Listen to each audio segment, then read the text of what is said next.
বাংলাদেশে একটি বুড়ি মানে সাদা সবুজ একটি রাজনৈতিক দলকে বলা হয়। একটি রাজনৈতিক দলের প্রধানকে বুড়ি মানে সাদা সবুজ বলা হয়। তো কেন বলা হয়, কি জন্য বলা হয়?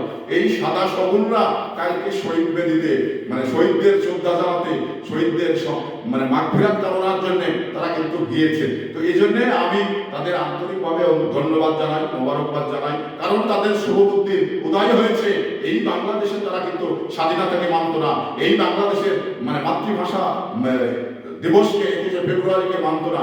তারা এই বাংলাদেশের 1971 সালে বিরোধিতা করেছেন, এখনো কিন্তু বিরোধিতাই করছেন। তো তাদের কালকের এই যে শুভবুদ্ধি উদয় হওয়ার মানে কারণে আমি ব্যক্তিগতভাবে তাদের ধন্যবাদ জানাই, আমি রাজনৈতিক একজন কর্মী হিসাবে তাদের ধন্যবাদ জানাই যে তাদের শুভবুদ্ধি উদয় হয়েছে এবং শহীদ বেদি থেকে মাগফিরাত কামনা করেছে এবং শ্রদ্ধাঞ্জলি দিয়েছে।